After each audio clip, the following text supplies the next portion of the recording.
Meta's latest VR headset, the Quest Pro, is strange because it's hard to say who's it for and why you should buy it. It's also a $1,500 headset, and quite frankly, I don't think there's much that justifies paying almost 4 times the price of a Quest 2. But that doesn't take away that the Quest Pro has major improvements that will give a peek at a very excellent future for VR and will show how powerful the platform can be. So even if you don't want to buy the headset, it's still interesting to look at what's happening here, and I will explain why. Now, there might be a reason to buy it even. However, Meta made some weird decisions and is marketing it as a business device that is supposed to transform the way we work. But it's still a work in progress, and judging from the site or trailer, that might not be obvious, so I'll try to clarify that today. Good day, I'm Kaz and I love VR, so I dedicate as much time as possible to research it and inform you on this channel. So if you like that, leave me a thumbs up and subscribe if you haven't yet. Now, full disclosure,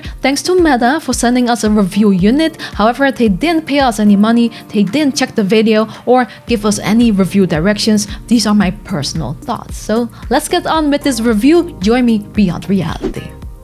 Confusion point number 1. On paper, it doesn't seem that much of an upgrade compared with Quest 2. It now uses a Snapdragon XR2 Plus, has 6 gigs more RAM, a new display and lenses. It has less resolution though and doesn't have a 120Hz refresh rate option. Now, I was surprised about the visuals, but let's talk about the new things first before I get into that. So the headset's design is much slimmer because it uses new pancake lenses, candid displays, and the battery is built into the back of the strap. The whole headset feels sturdy and premium. It's a beautiful design. It weighs more than the Quest 2, but since the weight is more balanced, it doesn't feel heavier, and I love these springs that make it easier to put on the headset. However, all the weight is put against your upper forehead. It's so comfy at first, but after about an hour, I can feel the pressure and it gets uncomfortable. You can loosen the strap to lift that pressure for a bit and then tighten it again after a while, but this is only possible if you're not gaming or else it will fall off your head. It's a shame, as I feel like if they just added a top strap,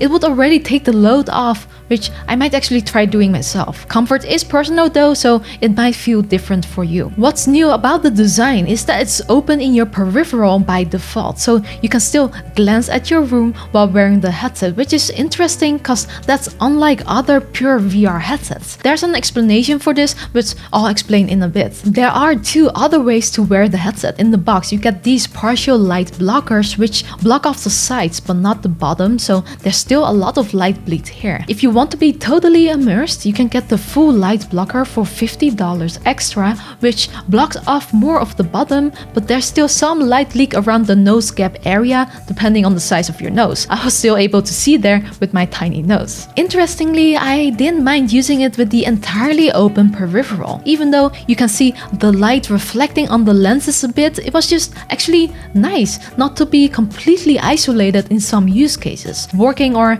playing casual games for example. I definitely wanted to be completely immersed in story-driven games though. I'm also going to judge Meta here, and I've said it before, but I think all these accessories should have been included in the box of a $1,500 headset. I mean, come on. But why this focus on having your periphery open? It's actually driven by one of Quest Pro's most promoted features, color pass-through for mixed reality. As you may know, the headset has a bunch of sensors, 10 to be exact, used for inside-out tracking and eye and face tracking. More about that in a bit. But these sensors are also used as cameras, so while you wear the headset, you can activate the pass-through to see your room through these cameras. This used to be very low quality and black and white on the Quest 2, and now it's improved. First of all, it has color, added by an extra RGB camera on the headset. It's stereo 3D, fully depth correct, so everything in the pass-through is at the correct scale and size as in real life, making it very comfortable walking around or doing stuff with this thing on. Yes, seriously. This pass-through being one-on-one with real life is really impressive and something we haven't seen yet in other standalone VR headsets. On the Pico 4, for example, it's not depth correct and it can get uncomfortable. Now, Quest Pro's is definitely not perfect. I'm actually disappointed. Meta has been showing off all these amazing mixed reality use cases that look so good, but the actual thing doesn't look like this. The color pass-through is still low quality, distorted, grainy, and you can see the color lagging behind when you move. Plus, if this is for working, I want to be able to read what's on my phone or on a piece of paper, but I can barely make up the text. Unfortunately, what Meta has been showing off is a vision. It's not here yet because the software is still a work in progress. Still, I realized something. I was trying a couple of mixed reality apps in their current state, like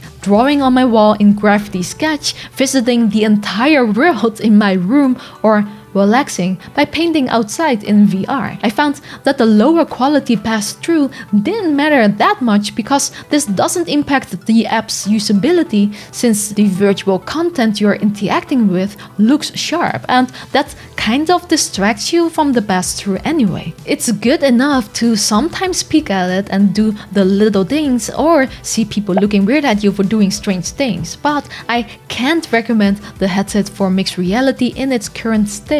There's just not much you can do yet. Most apps are still demos or not finished. I know many of you are interested in using it for productivity and work, so I spent extra time on that too.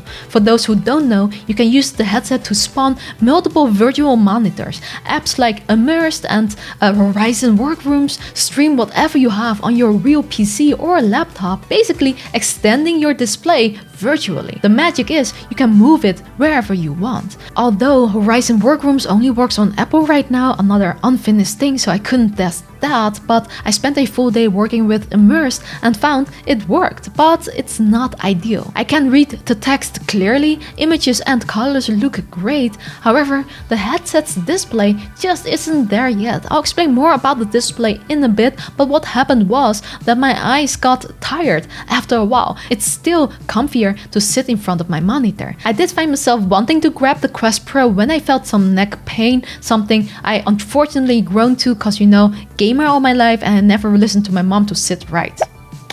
So I got more comfortable, launched Immersed, used my hands to move the monitor wherever I wanted and continued working, which is great for my neck. This wasn't something I wanted to do with the front-heavy Quest 2. So yes, I think the Quest Pro can be perfectly used as an extension to what you already have, but I don't think it's ready to become a replacement. It might be worth it if it really increases your productivity, like if you travel a lot for work with just a small laptop screen at your disposal, but I want to be honest that I still prefer my monitor over the headset for regular use. But maybe the visuals will be better if Meta finally activates Wi-Fi 6E. The headset supports it, but it's not coming until next year, so we'll have to wait and see what happens with that. Enough about mixed reality, let's talk about the other headline feature, eye and face tracking. The extra sensors on the headset are now used to do this. You can see that my in-VR avatar mimics my facial movements. It can see where I'm looking at and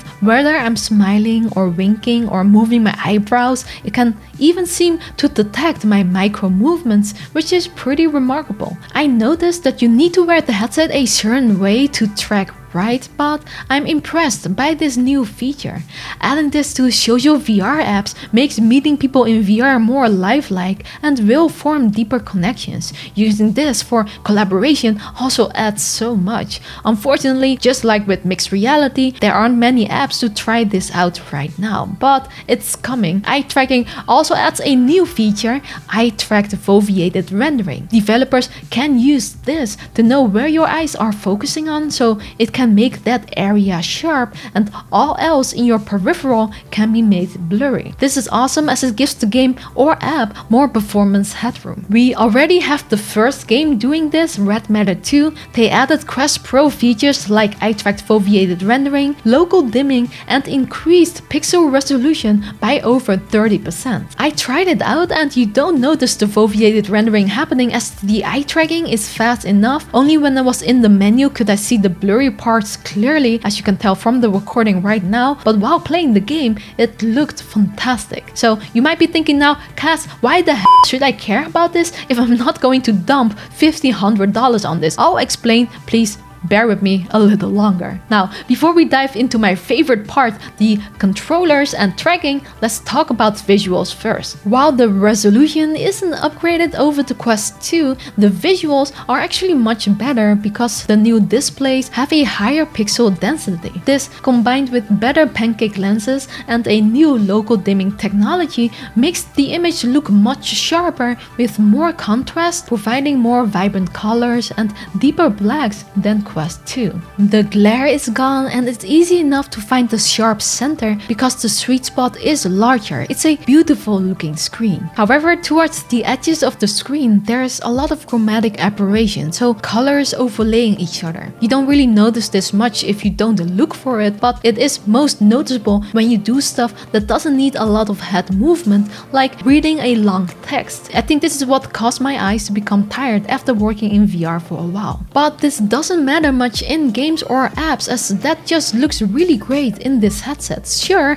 I have a wish list of things that could be better for this price, but this is currently one of the best displays I've seen on a standalone VR headset. IPD can now be adjusted by using your fingers to move the lenses. The specs say it accommodates an IPD range between 55 to 75 millimeters, but inside the headset it only seems to go between 59 and 71. Meta says this is because the numbers on the screen refers to the mechanical distance between the clearest spots on the two lenses inside your headset, and it doesn't refer to your physical IPD. Honestly, I'm not sure what this means, so let me know in the comments if you understand. My IPD is 60 and putting the headset on 60 looked great, so I could not test if it looks good if you are out of range. Meta claims the view to view is 106 degrees horizontal and 96 degrees vertical. From my measurements, I think that's correct. I don't have firm numbers this time as I couldn't measure them with the software I usually use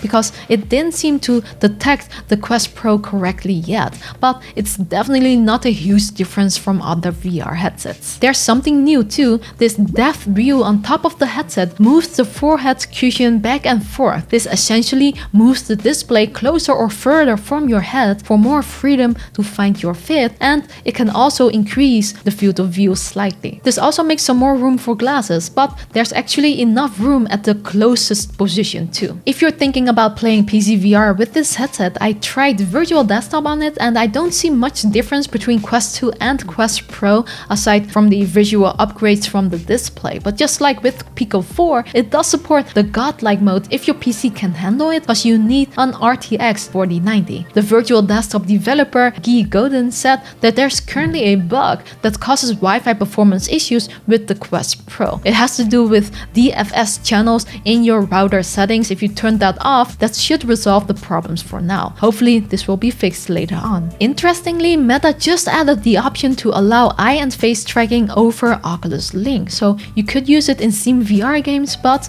we still need to wait until devs support it. But smart people in the community have already added Quest Pro tracking in VR chat using a free PC VR streamer, ALXR, which is awesome, so I do expect this to happen. Now it's time for my favorite thing, the Touch Pro controllers. They come with major new differences. 3 built-in sensors and a Snapdragon 662 chip in each controller so they can track themselves independently of the headset. They now have rechargeable batteries that you cannot remove, which sucks a little, and since there is a lot in these controllers, they are heavier, but I don't mind that much. It's a slick design that feels premium. One side has this soft material that feels really nice in my hands. But what I really like is when I put the tracking to the test. It performs great everywhere. Shooters, archery games, Beat Saber on Expert Plus, below, beside, and even behind the headset. It just works, making these controllers superior to all other standalone controllers I've tried. I'm also impressed by the new haptics that provides a wider and more precise range of feedback. The first time time I really felt this was in painting VR.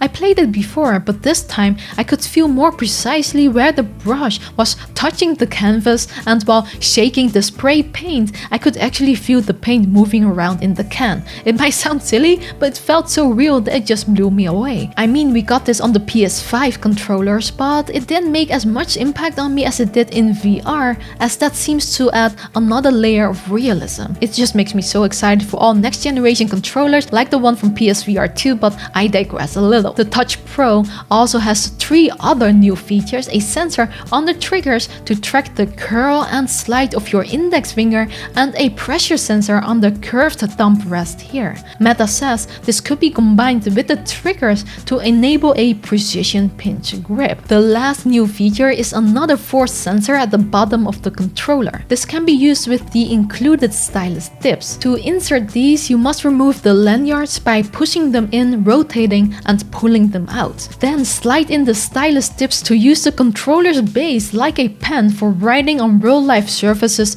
with accurate pressure detection. But again, these new features are cool, but keep in mind that not many apps support them yet, so I wasn't able to review everything. We need to see if developers will see enough value to actually add these features to their apps. From what I could test, I found that the Touch Pros are not perfect. The downside is that it takes a couple of seconds for them to detect their position when you first pick up the controllers. This doesn't happen every time, and they will track immediately. It will just not be in sync with your hands for a bit.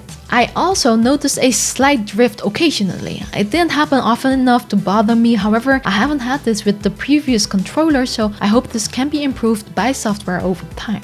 The controller's battery life is around 8 hours depending on what you do, which is enough for me as I don't usually play that long on one day, but if you do, the trouble is that you must wait until they are recharged to continue playing since you cannot switch the batteries. The Touch Pros are included in the box but can be bought separately for $300 to use with the Quest 2. However, this isn't working yet, of course, because we have to wait for a software update coming in December. I'll make sure to review these controllers with Quest 2 then. Now, despite these downsides, I absolutely love the controller's tracking and haptics. I do think they're expensive for what you get, and would only get them if you run into tracking issues on the Quest 2 a lot because of certain genres you play. Whether that's worth the extra dollars is up to you. The Quest Pro also supports controller-free hand tracking, which is noticeably more stable than previous Quest headsets, probably due to the better sensors. There's a wider tracking range, so the dead zones in front and side of the headsets are still there, but especially below the headset, it tracks really well now. This is great because my biggest annoyance with hand tracking was holding my hands in front of my headset all the time, which got tiring really fast. I don't need to do that much with the Quest Pro, which is nice. Now, the headset has integrated speakers in the strap, which definitely sounds better than Quest 2. I think it has better spatial sound, and I seem to hear more low sounds. There are 2 stereo headphone jacks if you want to plug in your own. You can also use Bluetooth, although it still has a slight latency, which is very apparent playing rhythm games like Beat Saber. This is what the Quest Pro microphone sounds like. It is unedited and unfiltered, so you can judge for yourself exactly what you think of it. And if you like this video so far, please leave it a like as it would support us a lot. The headset's battery life could be anywhere between 2 and 3 hours depending on what you do, like if you use eye tracking or not. There is a new way to charge the headset. You get this dock in the box, which you can use to simultaneously charge the headset and controllers using a 45 watts USB-C adapter. The charge time from empty to full is about 1.5 hours on it, which is pretty fast. It's a nice looking dock, but they could have made putting the things on the connectors easier. They are magnetic, so you can feel when you've attached them correctly, but it just takes too long to find that spot. For travel, you can get this compact dock for $80. It fits 2 controllers and has an extra USB-C connection, so you can also plug your headset into it. I don't like that Meta is kind of forcing you using these docks because you only get 1 charging cable for the controllers in the box. A non-consumer friendly choice I just don't understand. But while on the subject, there are 2 more accessories you can get for the Quest Pro. this in-case carrying case for $120 and these VR earbuds for $50. The case is sturdy and has a lot of room for the headset and accessories. I like it, but I wish it had more padding at the top, and it's definitely expensive for a case. I don't think the earbuds are worth it, as the speaker audio sounds almost the same to me. That brings us to this. Who is it for and should you buy it? The Quest Pro has many significant improvements, good visual clarity, a nice form factor, depth-correct pass-through, and eye and face tracking. However, the incomplete software makes this headset feel like a dev kit. It gives a good glimpse of what may be coming and you can try stuff, but whether this headset has enough value highly depends on third-party developers. We can expect everything to improve drastically, and I believe using it like Meta envisions it is the future. But again, it's just not here yet, and we don't know how long it will take to get there. Maybe a few months, maybe years, and by then more headsets will be available at better prices. So no, as a gamer, I don't think it's worth getting this headset at this price, because most likely all these features are coming in more affordable VR headsets soon. I mean, it's already coming on the PSVR 2 releasing in a few months, and maybe it will come in Quest 3 or Pico 5 next year. And even if you want to work in it, you might want to see what happens with the software first. But watching the Quest Pro is interesting because it's going to influence our entire industry, and I think if you don't mind spending the money and want to be an early adapter, then you'll most likely love this headset. I hope you know by now that I'm always real with you guys, as without you this channel doesn't exist. So I'm honest right now that even if Meta didn't send me one, I would have bought and tried this headset and I would have kept it. Just like when we started this channel 6 years ago, I scraped together the last of my student savings to purchase the original HTC Vive, PSVR and Oculus Rift because I'm passionate about the technology. We would just eat instant noodles every day. I'm just kidding. Now, of course, there are privacy concerns with our eye and face movements tracked, but I'm not getting into that right now as this video is getting way too long, so just keep that in mind. But let me know in the comments below if you have any remaining questions about the headset, and I would love to know if you're buying one, and if not, why not? If you're interested in getting this headset, you should check out my unboxing and setup video, which I'll link below. More links are down below for more info, and if you want to support the channel with a small referral fee without costing you more, then just click them all. It would mean a lot. Thanks for watching. A special thanks go to our current champions, but I love you all. 我见你 in VR.